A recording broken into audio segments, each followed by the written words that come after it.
তোমার বিপদ ছাড়ছেন, তো এখন তো মানুষের জমি মানুষের দেওয়ান লাগবেই, না দিলে মানুষের টাকা ফিরিয়ে দেন, এখন যে জমি আছে তাতে 4 টাকা দেন।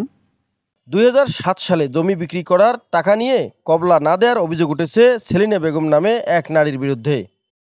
তবে ওই জমি 17 বছর ধরে হাল চাষ করলেও গত সোমবার সেলিনা বেগম তার লোকজন নিয়ে এসে ওই জমিতে রোয়া রোপণ করতে গেলে শুরু হয় দুই পক্ষের মধ্যে ধাওয়া পাল্টা ধাওয়া। আর এমন ঘটনা ঘটেছে লালমনিরহাটের হাতীবান্ধা উপজেলার টংভাঙা ইউনিয়নের 6 নং ওয়ার্ডে। এ বিষয়ে হাতীবান্ধা থানায় উভয় পক্ষ দুটি মামলা করেছে।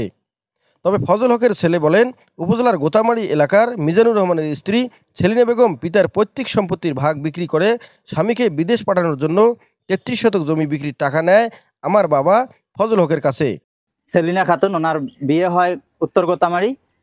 ওনার স্বামীকে বিদেশ পাঠানোর লক্ষ্যে এবং বিদেশ পাঠানোর উদ্দেশ্যে ওনার বাপের যে ওয়ারিশন সম্পত্তি পায় সেই সম্পত্তি বিক্রির জন্য ওনার ভাই সহ, ওনার হাজবেন্ড সহ, সেলিনার হাজবেন্ড সহ 2007 সালে হঠাৎ একদিন আমাদের বাড়িতে সকালবেলা আসে জমি বিক্রির প্রস্তাবে। এখন আমরা জমি জায়গা বন্ধক রেখে গরু ছাগল বিক্রি করে, ধান বিক্রি করে তাদের সাথে দাম কষাকষির পর 33 শতাংশ জায়গা 70,500 টাকা দাম হয়।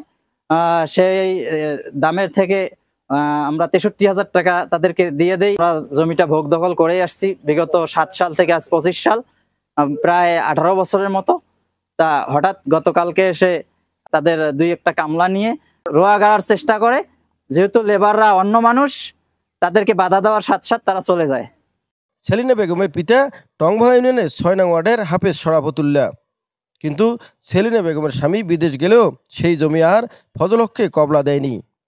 তবে স্থানীয়রা জানান, ওই জমি 17 বছর ধরে মৃত ফজল হকের ছেলেরা হাল চাষ করে আসছেন। আমরা জানি যে আজকাল বাপের সম্পত্তিটা ওরা খাইতেছে, অগ জমি যেটা আমার জমি, ওটা কাছে আছে, এটা অগই জমি। কতদিন দিয়ে খায় এরা? অনেক বছর। আমরা তো আইসি পড়ার 15-16 বছর হইব, তার আগের থেকেই খাইতেছে ওরা। হ্যাঁ, এখন যে জমি আবার আরেকজনের ধরতে, তোমার বিক্রি করে কেমন জমিটা ধরতে কোন হিসাবে? তোমার মানুষের জমিটা বিক্রি করছেন, মানুষের দিবেন না জমিটা? রেস্টে দিবেন না? টাকাটা খাবার বেলা তো সুন্দর মতন খাইছেন, তখন রেস্টে দিতে কষ্ট লাগে কি? হ্যাঁ, বিদেশ পাঠাইছেন, তোমার বিপদ ছাড়ছেন, তো এখন তো মানুষের জমি মানুষের দেওয়ান লাগবেই, না দিলে মানুষের টাকা ফিরিয়ে দেন, এখন যে জমি আছে তাতে 4 টাকা দেন। এটা আমি যতটুকু জানি, এই যে সেগুলো ধরে জমি, ইয়ার বোন জমি বিক্রি করছে, বিক্রি করিয়ে বলে বিদেশ গেছে, কলা দেয় নাই। আর সময় তো কলা দেয় না, ইমরা খাবার এনেছে, ইমের ভিড় এই যে হাল তো মনে হয় ইমরা বাইছে না, ওই জমিতে আসিয়ে গাড়ি ধরছে। ওই শরাফত আলীর ভুইয়া ছেলে ছিল, ওনাদের কাছ থেকে জমি আমরাও নিয়েছিলাম 1998 সালে। তখন 1000 টাকা শতক ছিল।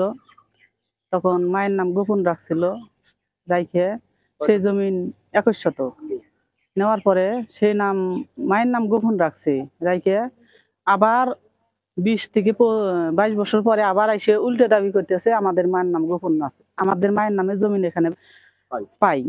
এইভাবে বললো। তা আমরা বলি যে মায়ের নামে জমিন যে আপনারা পান, এটার প্রমাণ কি? আপনারা তো 21 শতক আমাদেরকে কওলা দিছেন, দেওয়ার পরে আপনারা আমাদের কাছে উল্টা দাবি কিসের জন্য করতেছেন? আমরা তো নিজ দাম দিয়ে নিছি। তাহলে না, আমার মা পায়। পরে করোনায় ওনাদের কাছে টাকা দিয়ে আমরা সেই জমিন করোনায় আবার কওলা নিছি। এই যে ফজল মামু ফিরাবার ওদের কাছ থেকে নিছে, ওই শরাফত আলী ভুইয়ার মেয়ের কাছ থেকে জমি নিছে। ওনারা নাকিন বিদেশ যাবে, ওদেরকে টাকার প্রয়োজন, ওই কারণে ওদের জমিন বিক্রি করবে, এরা নিবে। ওনারা আজ কওলা দেয়, কাল কওলা দেয়, তেনারা তো সেই কাল থেকে খাইতেই আছে।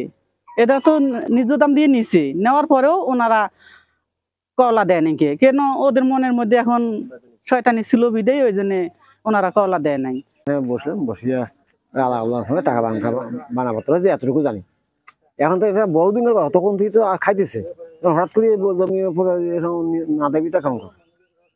এ বিষয়ে সেলিনা বেগমের ভাই মনির হোসেন বলেন, তাদের সাথে একটা কথা ছিল, 6 শতক জমি একটা দলিল লেখালেখি হয়েছিল, কিন্তু বলছে যে আগের দিন লেখা হলে গেছে, পরের দিন তারা দলিল পার করবে।